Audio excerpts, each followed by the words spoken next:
Di ujung barat Kulon Progo, tersimpan rasa yang tak lekang oleh zaman, dawet sambal. Bukan manis seperti dawet biasa, melainkan gurih pedas yang menghangatkan kenangan. Dari tangan Mbah Ponirah yang mulai meracik sejak usia 14 tahun, kuliner ini lahir dari cinta pada tradisi.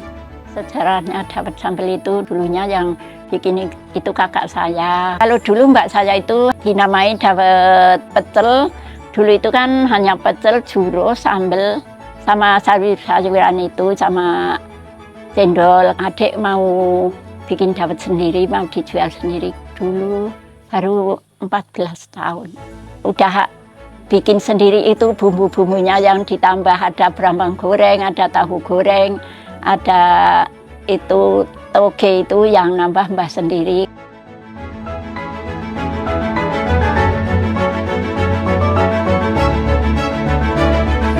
Ya, kalau untuk dari sejarahnya sendiri, di awalnya namanya dawet pecel. Kenapa dawet pecel? Karena memang di awal itu memang ada penjual namanya Mbah Wagiem begitu di Jatimulyo. Di awalnya itu Mbah Wagiem jualannya dawet biasa, dawet banyu, dawet santan sama pecel.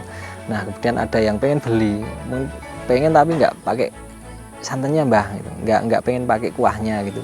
Akhirnya ditambah itu dari cendol, kemudian ada nira kelapa untuk pemanisnya. Nah itu ditambah sama sambal pecelnya tadi. Kan sambal pecel kalau masyarakat sini buatnya itu dari bahan bakunya itu kelapa. Di situ kok ketika dimakan rasanya unik, aneh gitu, tapi enak karena menyatu, soalnya pemanisnya aja dari kelapa, sambalnya juga dari kelapa begitu.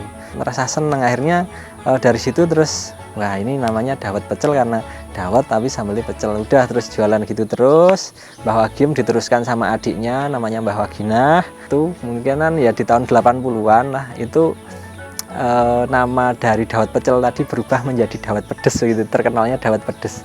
Dan setelah itu kemudian saya ingat di tahun 2006 kalau nggak salah, waktu itu saya SMP, itu ada salah satu media cetak dari Jogja itu yang meliput dawet.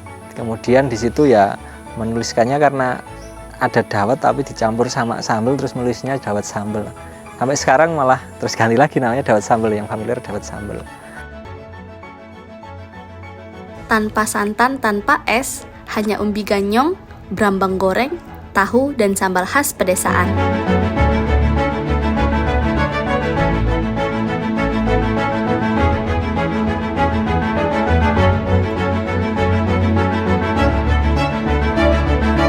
Bikin itu dari itu tepung ganyong sama ditambah tepung aren itu 1 kilo, tepungnya itu ganyong itu setengah kilo gitu. Sama mbah itu diaduk dulu pakai air, nanti lalu sesudah diaduk itu direndam dulu, lalu bumbu-bumbunya itu dari mbah itu ya dari kelapa, dari brambang, dari cabai, dari gula, garam itu.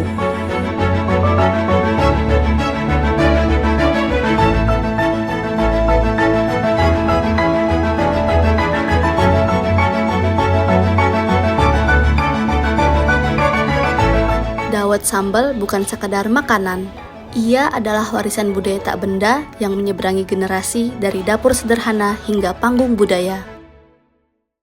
Di tahun 2019 dawet sambal diakui begitu sebagai warisan budaya tak benda karena menurut sejarahnya, menurut dari cerita dari simbah saya maupun pendahulu itu memang keberadaan dawet sambal ini sudah lebih dari 50 tahun yang lalu waktu itu.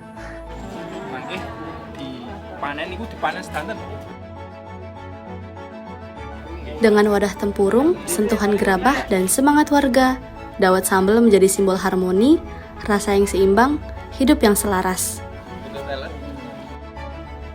Selagi masih ada tangan-tangan yang meracik dengan cinta, dawet sambal akan tetap menghidupkan desa.